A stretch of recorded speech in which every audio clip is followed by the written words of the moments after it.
Grip strength rarely gets the credit that it deserves, yet its effects on overall health can't be understated. In this video, we'll learn about the effects of grip strength on bone health, mental health, and more. In one study, grip strength predicted declines in overall health. People with more chronic conditions had worse grip strength than people with less chronic conditions.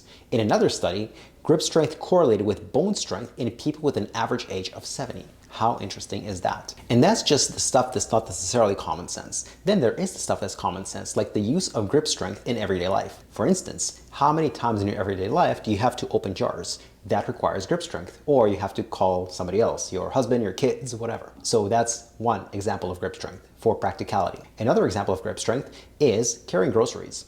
If your forearm muscles, if your grip is strong, you can carry groceries for a long period of time, even if they're fairly heavy. If your grip strength is not strong enough, you need a cart, you need something else, and it creates a vicious cycle of your grip strength is inadequate or you're weak, so you use it less. You use it less, you get even weaker. But if you occasionally use your grip strength to carry groceries, even when you have other means of carrying groceries, that's going to go a long way. And another use of grip strength is gardening. How often do you need to grab a tool and grab it hard in order to dig into the ground, which might be moist, which might be difficult to manage? Frequently. So these are just the examples of grip strength in everyday life. And again, I can't overstate it enough, is that our hands is how we interact with the world. And if you have adequate grip strength, life is easier. My motto is always, life is easier when you're stronger. If you need help improving your grip strength and you don't know how to do that, that's exactly what we do with a lot of our clients who are over 50. In the description below, there's a link to our homepage where if you click on it, you'll be able to book a quick complimentary 10 to 15 minute Zoom chat where we'll chat with you about whether we can help you with your fitness goals or not. There's no pressure, no obligation, no sales pitch. There's also the potentially life-saving effect of grip strength. That is, if you slip, you're going to try to grab on whatever is nearby, whether that's a counter, a person, a banister, anything that's nearby.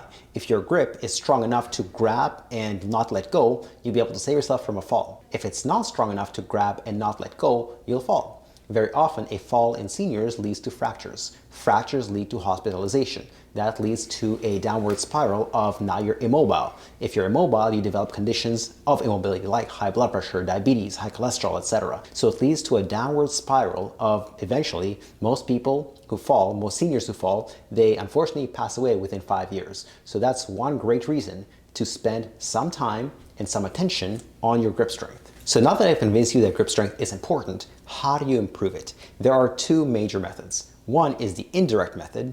The other one is the direct method. The indirect method is to just do strength training.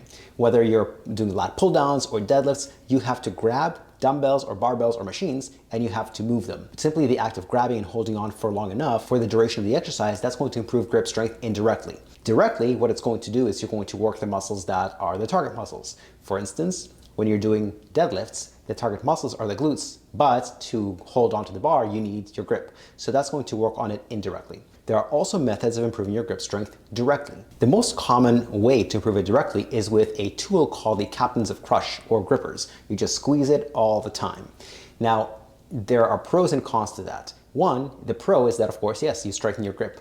The con is that you don't really strengthen it in a way that you use it in everyday life. By and large, in everyday life, you rarely squeeze things, get your mind out of the gutter. The way you use it in everyday life is you just grab onto something and hold. For example, when you're holding onto your groceries, you don't squeeze them, you grab on and hold to the groceries. When you are twisting a jar, you're not squeezing that thing, you're twisting it. So you're using it statically. And Captains of Crush work dynamically. That's not bad, it just doesn't have a great carryover to static activities. There are two better ways, in my opinion, to work on your grip. One is to just grab the heaviest dumbbell that you can hold and just hold it. Okay, just hold. Don't try to curl it, don't try to shrug it, just hold that dumbbell for as long as possible. You want to find a dumbbell that is heavy enough that you cannot hold it for more than 30 seconds, but light enough that you can hold it for more than 15 seconds. And your goal is to beat that weight every week or every 2 weeks.